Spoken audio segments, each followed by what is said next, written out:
ఏదైతే వీరు ఈ పార్టీకి ఏమాత్రం కూడా పద్ధతి మీరు అడగాల్సిన జస్టిస్ కాదు.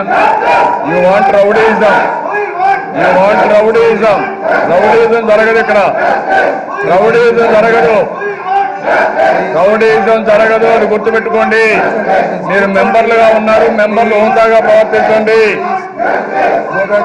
అధ్యక్ష, రాష్ట్ర ప్రజానీకారిని విజ్ఞప్తి చేస్తున్నాను. అధ్యక్ష, ఏదైతే రాష్ట్ర ప్రయోజనాల కోసం ఈరోజు ఈ ప్రభుత్వం ఈ నిర్ణయం తీసుకునింది. ఈరోజు మీరు చూస్తే అధ్యక్ష, ప్రాజెక్టు మనం కావాలని కోరుకోలేదు.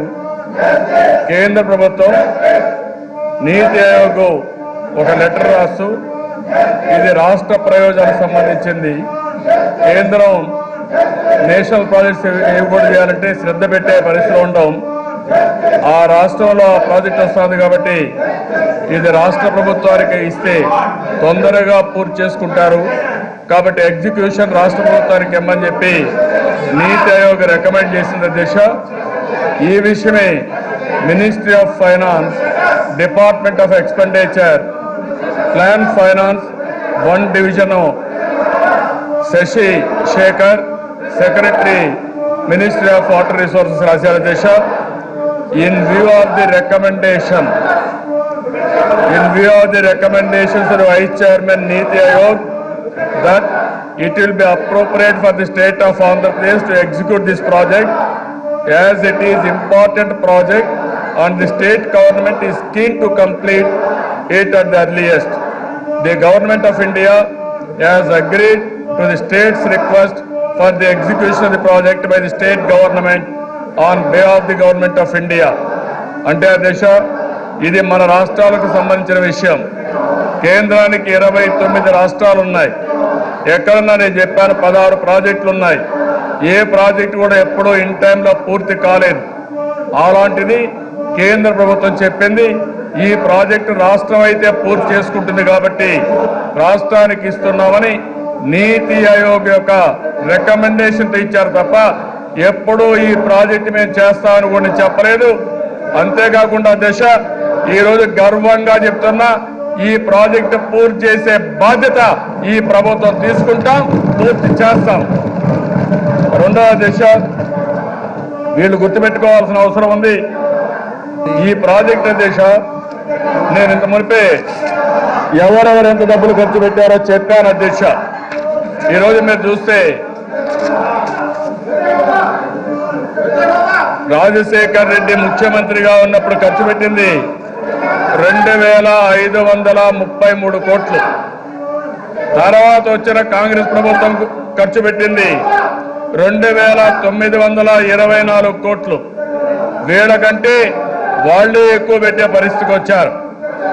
ఇంకోటి అధ్యక్ష, ఇప్పుడు ఈ 2.5 సంవత్సరాల్లో మేము ఖర్చు పెట్టింది 3541 కోట్ల రూపాయలు. ఈరోజు చూస్తే అధ్యక్ష, స్పిల్వే కానీ అక్కడ అనుబంధ వర్క్లన్నీ టెండర్ పిలిచింది 28/12/2004. ఈ వర్క్ వచ్చింది మధుకానికి వచ్చింది.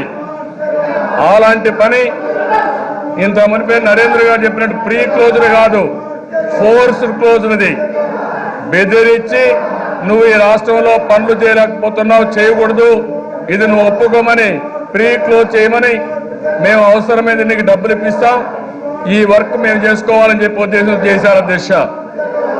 అదే మరిగా అధ్యక్ష, ఇంకొక పక్కన చూస్తే కృష్ణయ్య కంపెనీకి కూడా 10/12/2005లో వర్క్ ఇచ్చారు అధ్యక్ష.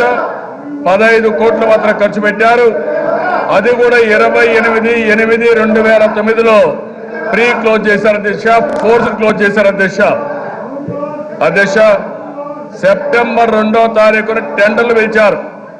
2/9/2009లో కంబైన్డ్ వర్క్ కి, స్పిల్వేకి, ఎర్త్ వర్క్ కి, రాక్ఫిల్ డ్యామ్ కి, పవర్ హౌస్ ఫౌండేషన్ కి టెండర్లు పిలిచారు. ఆ రోజే రాజశేఖర రెడ్డి గారు చనిపోయిన రోజు కూడా అధ్యక్ష, అక్కడి నుంచి ఈ ప్రాజెక్ట్ షెల్లోకి వెళ్ళిపోయింది.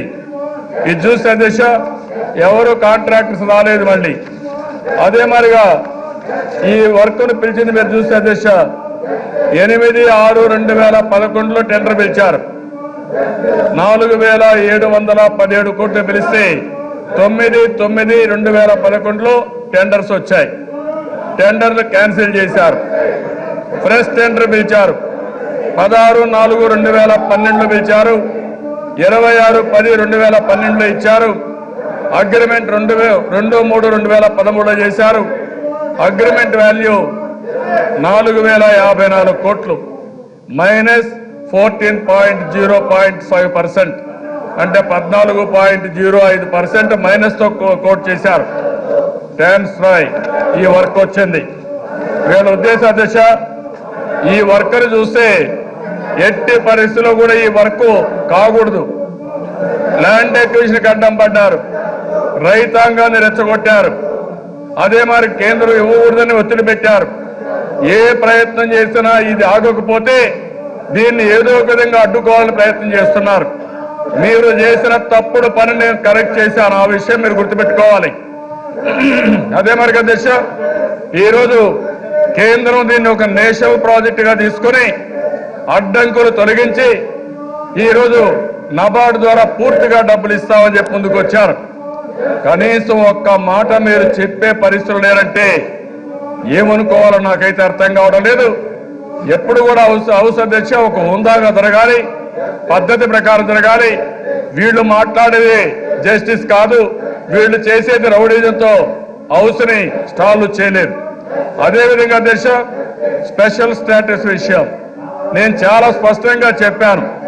మేము బాగా ఇబ్బందుల్లో ఉన్నాం. రాష్ట్రం కట్టుబట్టలతో అప్పులతో వచ్చాం. హేతుబద్ధత లేదు. మీరు ఏదే చట్టంలో పెట్టారో అవన్నీ ఇవ్వాలి. అవే కాకుండా మమ్మల్ని పైకొచ్చే వరకు మీరు హ్యాండ్ హోల్డింగ్ ఇవ్వాలి, చేయూతనివ్వాలి అనే విషయమే నేను కోరాను. అదే మార్గ అధ్యక్ష నేను ఆ రోజు మీరు చూస్తే స్పెషల్ స్టేటస్ విషయాలు అడిగాను. అదొకటే కాదు, ఇంకా చాలా విషయాలు అడిగాను. కానీ ఆ రోజు స్పెషల్ స్టేటస్ ని 14th ఫైనాన్స్ కమిషన్ తిరస్కరించడం, అది ఇంకా రాబోయే రోజులు ఏ రాష్ట్రానికి ఉండదనే విధంగా అవార్డు ఇవ్వడం. అవార్డు ఇచ్చిన తర్వాత ఈ రోజు మీరు చూస్తే కేంద్ర ప్రభుత్వం ముందుకొచ్చి మీకు స్పెషల్ స్టేటస్ లో ఇచ్చేటి అన్ని స్పెషల్ అసిస్టెన్స్ లో ఇస్తామని చెప్పిన తర్వాత ఒక విద్యత ఉండే రాజకీయ నాయకుడిగా, అనుభవం ఉండే రాజకీయవేత్తగా, ఒక ముఖ్యమంత్రిగా నేను నిర్ణయం చేశాను. నా ప్రయోజనాల కోసం కాదు, రాష్ట్ర ప్రయోజనాల కోసం. కేంద్ర సహకారం మనకు అవసరం. కేంద్రం సహకరించడానికి సిద్ధంగా ఉంది. అది మీరు జీర్ణించుకోలేకపోతున్నారు. నేను అడిగాను, ఎక్కడ ఏదో స్పెషల్ స్టేటస్ లో ఇండస్ట్రియల్ ఇన్సెంటివ్స్ ఎక్కడున్నాయి చెప్పమన్నాను. చెప్పే ధైర్యం వెనక లేదు. అసత్యాలు మాట్లాడి యువతను రెచ్చగొట్టి రాజకీయ లబ్ధి కావాలనుకుంటున్నారు. కానీ అది రాజకీయ లబ్ధి కాదు, కడాన్ అది బూమ్రాంగ్ అవుతుంది, సెల్ఫ్ గోల్ అవుతుంది. మిమ్మల్ని ప్రజలు నమ్మే రోజు రాదు. ఒక్కరికి కూడా డిపాజిట్ కూడా గల్లంతే రోజు రాబోయే ఎలక్షన్ లో ఉంటాయి. పనులు చేయండి, ప్రజల్ని మెప్పించండి. మేము తప్పు చేస్తే చెప్పండి, మేము కూడా కరెక్ట్ చేసుకుంటాం తప్ప ఇది పద్ధతి కాదు. అందుకని అధ్యక్ష నేను చాలా వరకు అన్ని విషయాలు స్పష్టం చేశాను. కాబట్టి ఈ తీర్మానాన్ని మీరు ఆమోదించవలసిందిగా నేను మిమ్మల్ని కోరుకుంటూ మరొక్కసారి ఈ సభ ద్వారా ఆంధ్రప్రదేశ్ రాష్ట్ర యొక్క ప్రజానీకం కేంద్రానికి మనస్ఫూర్తిగా ధన్యవాదాలు తెలియజేస్తా ఉన్నాను అధ్యక్ష. Now the resolution is moved by the CM is before the House. Those who are for the resolution